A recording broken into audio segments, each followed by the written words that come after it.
어제 선풍기를 좀 켜고 잤더니 목이 간 것 같습니다. 네, 아직까지는 그래도 밤 날씨는 좀 쌀쌀한 것 같습니다. 우리 사도행전 21장 이 핵심은요, 어떻게 보면 바울이 붙잡히는 사건이라고 볼 수 있을 것 같습니다.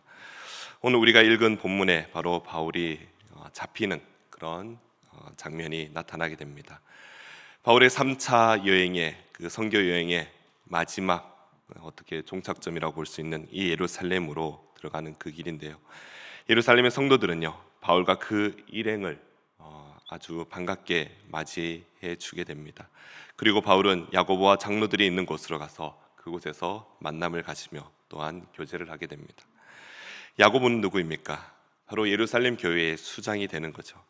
그리고 예루살렘 교회가 굉장히 크게 성장하였고 또 수많은 사역들을 도울 그 장로들을 선출된 것으로 보여지게 됩니다.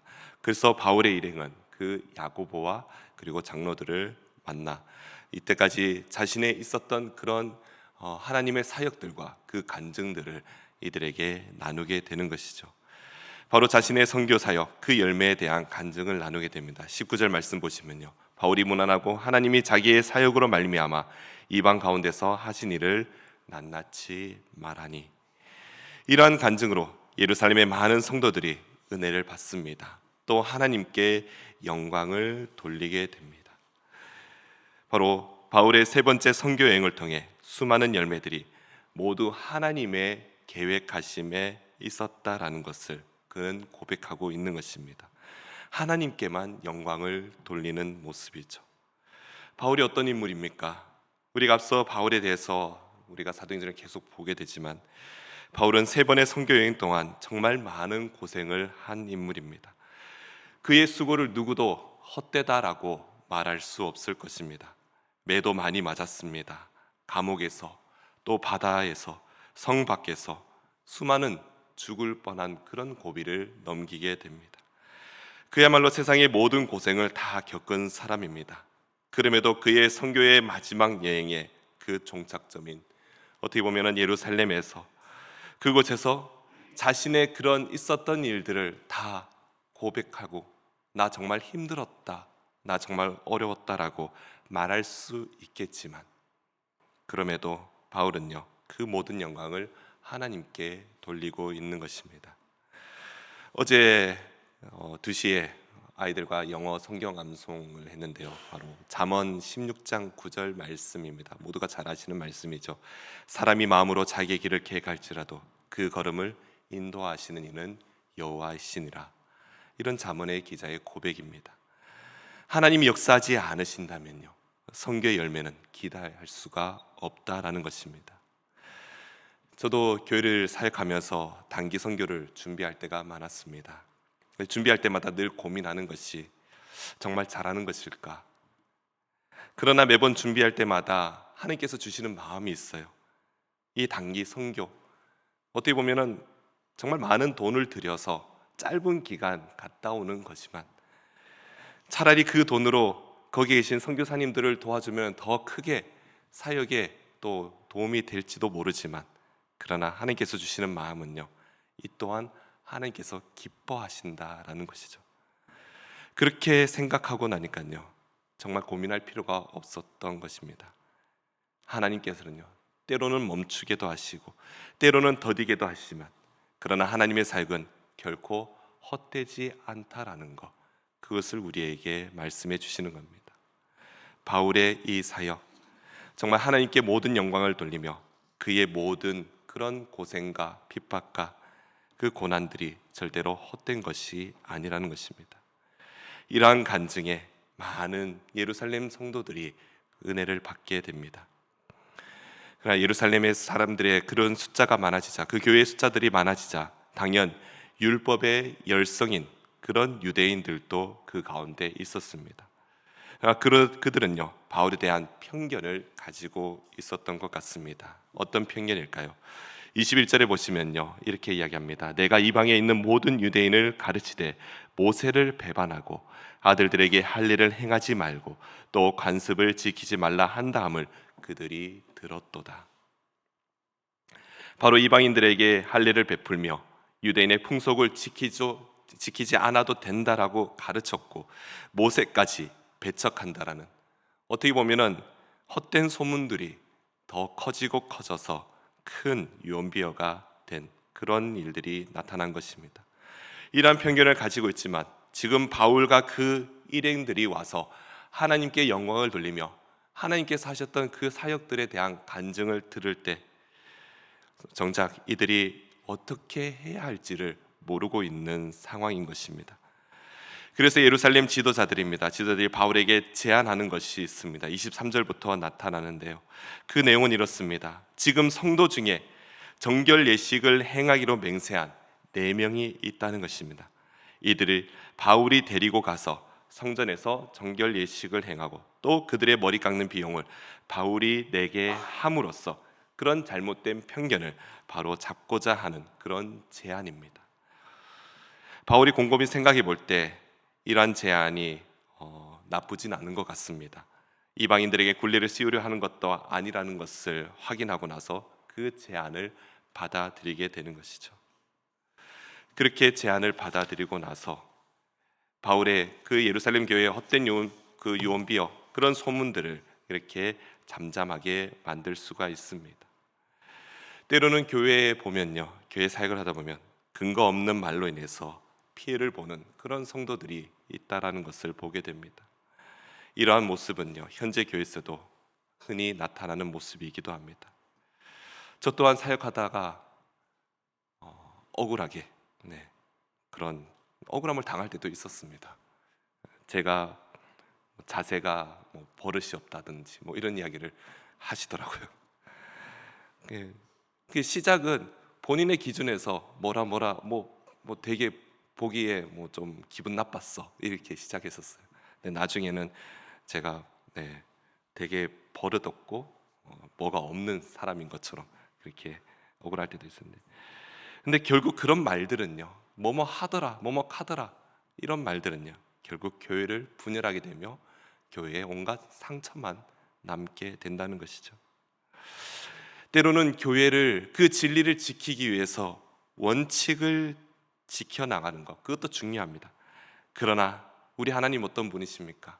긍휼과 사랑의 하나님이시죠. 그렇기 때문에 적절하게 융통성도 필요하다는 것입니다. 이 원칙과 융통성이 조화를 잘 이루게 낸다면요, 그때 정말 하나님께서 원하시는 아름다운 교회로 만들어가지 않을까, 그렇게 생각이 됩니다. 우리가 이런 아름다운 교회를 세워나가기 위해서는요, 반드시 하나님의 지혜를 구해야 한다는 것입니다. 그렇게 하나님의 지혜를 구하며 모든 어려움들을 잘 이겨내는 예수 그리스도의 모든 성도분 되시기를 간절히 소망합니다. 오늘 본문의 27절 이후에서는요, 바울이 잡히는 장면이 나타나게 되는 것이죠.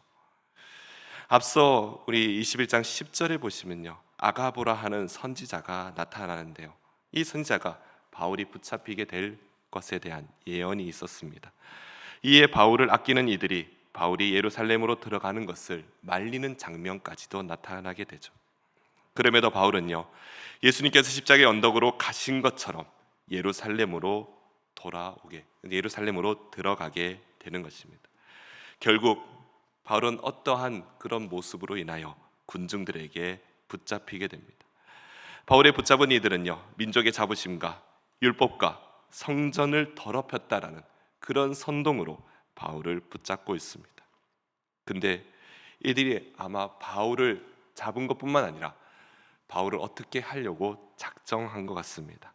붙잡자마자 바울에게 매질을 하게 되는 것이죠. 그리고 큰 소란이 일어났을 때 이 소란을 들었던 천부장이 바울을 군중들로부터 구출해내는 장면들이 나타나게 됩니다. 그들은 그저 어떤 생각으로만 하겠다라는 것이 아니라 그냥 하나의 선동으로 하나의 무리가 되어서 그렇게 바울을 붙잡고 바울을 때린 것입니다. 그리고 천부장이 바울을 데리고 갔을 때, 결박하여서 데려갔을 때 그 길을 따라가며 바울을 죽여야 한다라고 그렇게 소리를 치는 그런 장면들 또한 오늘 본문에서 나타납니다. 이들이 왜 바울을 붙잡고 때렸을까요? 제가 봤을 때는 이들은 뭐 중요하지 않습니다.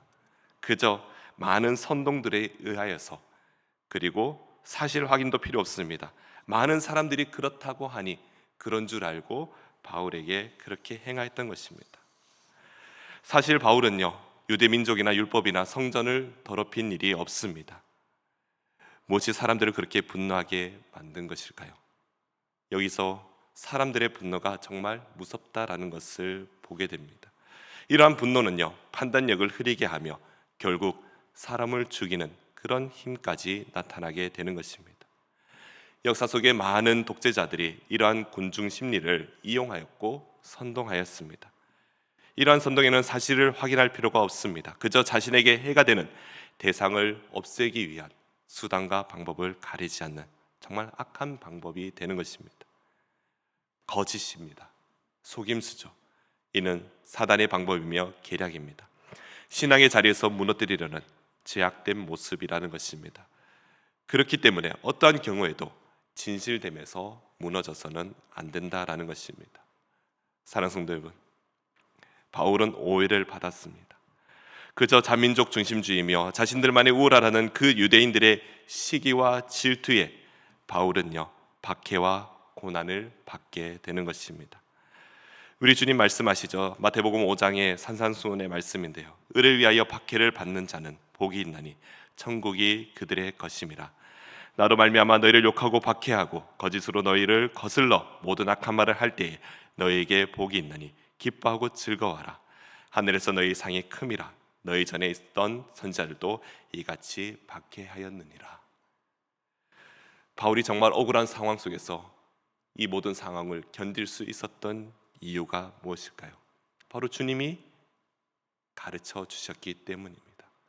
그러한 상황 속에서도, 그러한 박해 속에서도 오히려 그것이 너희에게 복이 될 것이다 라고 가르쳐 주셨고, 또 친히 우리 주님께서 너무나도 큰 억울함 속에 십자가에 못 박혀 죽으셨던 그 모습을 바울은 알고 있기 때문입니다. 그러기에 마태복음 16장에 보시면 예수님이 이렇게 말씀하십니다. 누구든지 나를 따라오려거든 자기를 부인하고 자기 십자가를 지고 나를 따를 것이니라. 누구든지 제 목숨을 구원하고자 하면 잃을 것이요 누구든지 나를 위하여 제 목숨을 잃으면 찾으리라. 그래서 지금 바울의 이 고난, 핍박 절대로 헛되지 않다라는 것을 볼 수 있습니다.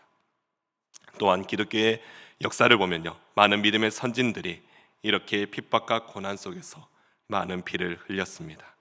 수많은 그리스도인들이 바울처럼 말할 수 없는 고난을 당하고 그렇게 죽어갔던 것입니다. 우리의 신앙생활에서 믿음을 지켜나가는 이 현실에서 이 고난이라는 것 결코 피할 수 없는 것입니다. 바로 저와 여러분이 그리스도에 속한 자들이며 빛에 속한 자녀들이기 때문에, 또 왕같은 제사장들이며 더 거룩한 하나님의 백성들이기 때문에 우리는 마땅히 이 고난을 기쁨으로 받아야 될 줄로 믿습니다. 사랑하는 성도 여러분, 오늘 하루도 우리는 넘어지고 또 실수를 하게 될 것입니다. 때로는 그리스도인으로서 억울하게 핍박받으며 그 고난의 길을 걸어갈 때도 있습니다. 그럼에도 불구하고 우리 주님 나를 위하여 십자가 지신 그 크신 사랑, 그것을 기억하며 감사하며 오늘 하루도 믿음으로 이겨내는 여기 모이신 모든 성도님 되시기를 간절히 소망합니다. 또한 이번 한 주간도요, 하나님 나라의 백성으로 복음의 향기를 나타내며 또 전하는 그렇게 귀한 열매 맺는 예수 그리스도의 모든 성도님 되시기를 간절히 소망합니다. 기도하겠습니다. 주님 감사합니다. 우리의 믿음 또한 이 신앙생활 결코 쉽지만은 않은 것을 우리는 말씀을 통해서도 보게 됩니다. 이 바울 또한 그 예루살렘 교회에서 그 고난과 핍박 가운데 또 결박당하며 또 그렇게 죽을 뻔한 일들을 많이 겪게 되는데, 주님, 그럼에도 불구하고 바울은 마땅히 예수 그리스도의 십자가의 길을 걸어갈 수 있음에 그것이 바로 기쁨이며 또 그것이 하나님께서 우리에게 허락하신 은혜이자 복인 줄 알고 달려갔습니다. 우리를 또한 그 바울을 기억하며 또 우리를 위하여 십자가신 예수 그리스도의 그 사랑과 그 은혜를 기억하며 오늘 하루도 믿음으로 승리하며 나가는 모든 성도가 되게 하여 주시옵소서. 감사드리며 예수님 이름으로 기도드립니다. 아멘.